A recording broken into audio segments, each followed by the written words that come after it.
So normally I talk about older movies, but seeing as it's October, it's going to be Halloween soon, I wanted to talk about this one in particular.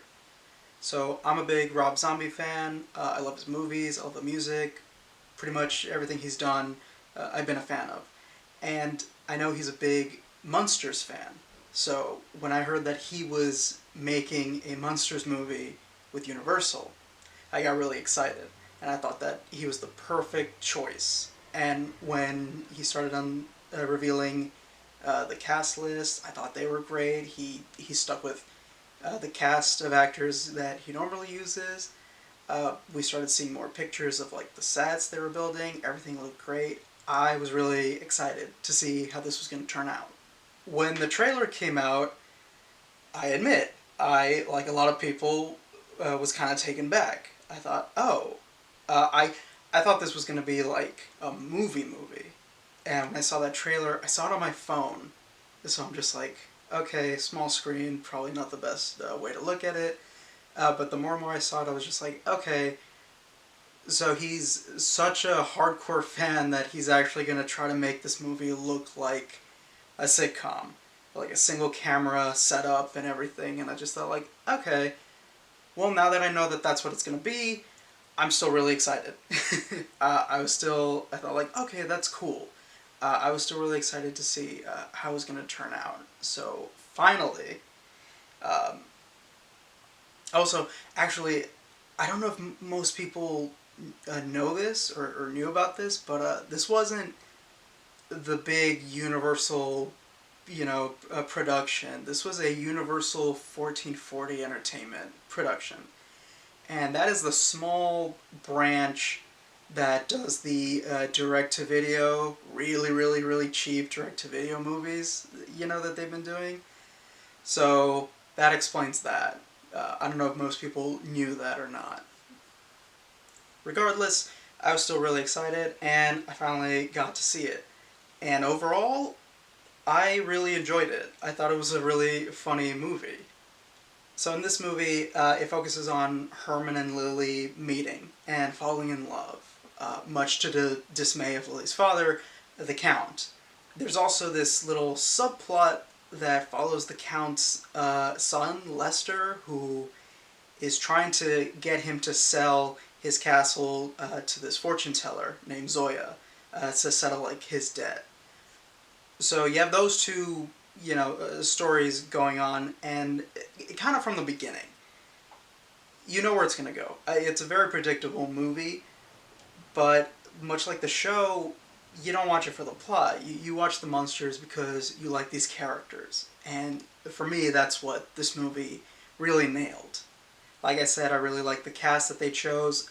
If this was anybody else, they probably would have tried to get like bigger stars, like actual celebrities, and I like that Rob Zombie stuck with the cast of actors that he normally uses in his movies. Jeff Daniel Phillips plays Herman. I think he's incredible in this. If you've seen him in other things, he's very tall. He has a very deep voice that almost kind of sounds like Fred Gwynne, the original Herman. But here he makes it a little bit more like nasalier, There's a whole new backstory to Herman, that his brain came from this stand-up comedian. So when he's unveiled, he makes all these like terrible jokes. Some of them are intentionally bad, a lot of them are intentionally bad, but some of them do actually get like a good laugh out of you. And I really liked him. I thought he was definitely like the best part of this movie. He doesn't try to copy Fred Gwynne. Nobody tries to copy the original cast. They really make these characters their own, which I appreciated. I think definitely one of my favorites was Richard Brake as the mad scientist, Dr. Wolfgang, I believe. Dr. Henry Augustus Wolfgang, because Rob Zombie loves all those like three names. He was great. I always see Richard Brake in these like really evil, sinister, like nasty villain roles. I think most people might recognize him as Joe Chill in Batman Begins. And in a lot of Rob Zombie movies, he's always playing like villains, you know, nasty people. And here, he was just so funny. He really hams it up. He rolls his R's. He's like Basil Rathbone. He really hams it up as this mad scientist, you know. And when he creates Herman, he's just like, "Oh, my creature, do not speak. Wait until your big unveiling." And then they're on TV, and he unveils them like, "This is my creation." And Herman goes up on stage on TV and does all his bad jokes, and everybody's kind of like really into like, "Oh, this is hilarious. He's funny." And the doctor's just like, "I'm ruined." He was so much fun, and him and his assistant Floop. Floop is played by Jorge Garcia, who I know was big on Lost. I've never seen Lost. I don't think I've ever seen him in anything else. I think this is the first time I've seen him. He was also really funny. They were a great duo, you know. Dr. Wolfgang being very pompous, you know, uptight, over the top, and Floop being basically I may be dumb, but I'm not stupid. He's like, "I don't understand all this science mumbo jumbo, you know, maybe, but you're kind of an asshole." Like, you know, you think you're like all high and mighty. I really dug that he's able to call Dr. Wolfgang on his shit. So those two I really loved. They were great, and a lot of the cast. We all knew Shari Moon Zombie was going to be in it. You know, that wasn't a surprise. She was great as Lily. You know, this is how she plays her very well. Like, it's very much like she just met Herman. She's in love. She's looking for love. You know, so she's very like a little like whimsical. You know, very almost kind of like Tim Burton acting, and I did like in a Tim Burton movie. I don't mean that as like a bad thing, because I love Tim Burton too. You know, but I think her and Herman together, when they're in scenes together, they're so cute. They really are, and they're just adorable. They're just so cute to watch. You know, they are the focus of the movie for the most part, and it was just a really cute, quaint love story. You know, that's what this is. It really is a prequel to before they move into Mockingbird Lane and everything. You know how that's going to play in with the subplot of the son trying to sell the castle and everything. So again, like you can see the plot coming from a mile away, but it's still so fun to watch. I also really like the look of the movie. It opens with the Universal logo from the 30s, which I appreciate. Love the Munsters, classic Munsters. So that was great, and also just the lighting. The sets are perfect. The costumes, you know, are great, and all with this crazy neon lighting. It really makes the movie pop. It's the same kind of lighting that Rob Zombie has used in a lot of his music videos, and in his first movie, House of a Thousand Corpses. There's a lot of neon reds, blues, and greens, and it's like, where's that light coming from? I don't know, but it looks cool. So I really like that. And he does there's a lot of these montages that are done very cheaply, like tongue-in-cheek, but it's intentional, because this is the kind of stuff they would do in the 60s. Like, yes, we're in this car. We are actually driving this car. It's not like there's, you know, just footage of a road playing behind us, you know?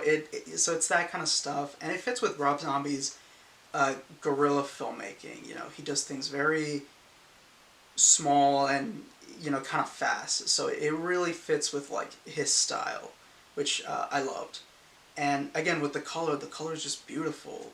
I turned off the color on my TV to see it in black and white, and it looks great. It was gorgeous. So I recommend that. You could turn the color off, see it looks just like one of the classic Universal monster movies. And speaking of which, I'm so glad there's a DVD. I was so glad when I was really excited for this movie. When I heard it was going to be on Netflix, my heart just sank. Because, like, I know it's popular, but I can't tell you how many times I've been excited for a movie only to hear, yeah, it's going to Hulu. Or it's going to Amazon. It's only on this one streaming service, which basically guarantees, like, okay, I'm not watching that. I don't do that stuff.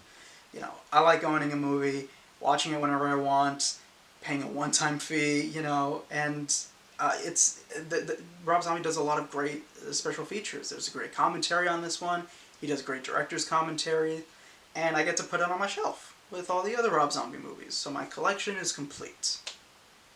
Now, I love the movie. I'm not going to act like it was a perfect, flawless movie. I think there are some problems with it. Mainly, like, the run time, I think. It didn't... It's not a full 2 hours, but it could have been cut down to, like, an hour and a half, I think. This is where editing, the miracle of editing, kids, even if you maybe don't have the best written dialogue, maybe not the best shot scene or the best performed scene, you can always cut around it. You can always save it in editing, trim it. I'm not saying that this movie had to, like, cut entire scenes out, but you could have trimmed some shots, get rid of some of the little, awkward silences, just shave off here and there. I think you could have cut it down to, like, a good 90 minutes. But, the ending, the ending was fine. I didn't mind the ending. I just thought that the ending shot. The last thing you close on, I was like, really? That's a little weak. Could have picked a better finale, final shot. But, minor things.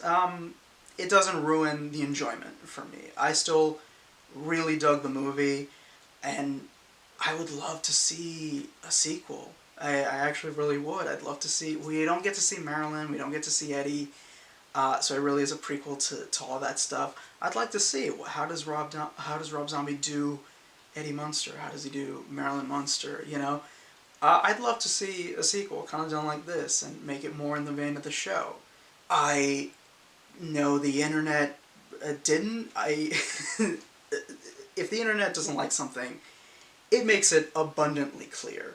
They were like, oh, it's Rob Zombie, it's going to be all, like, blood-soaked, and it's going to be R-rated and stuff like that. It wasn't. And people were still mad about it. So, like, I don't know what they were expecting, I saw people were just like, oh, this is awful, it's just, he ruined the show, and it's like, how? It's... The one thing that made me kind of laugh was just like, oh, the original cast are rolling in their graves. Really? Did they tell you that? Did Al Lewis tweet that? Like, oh my god, Rob Zombie ruined the Munsters. I don't know what they're talking about. Like, I understand this probably won't be for everybody, but it's not the worst thing in the world, People are treating it like it's the worst thing, and it's just like, really? You're gonna lose sleep over this? It's a fun movie, It's like, I don't know what people were expecting, It's still done in the same vein as the show.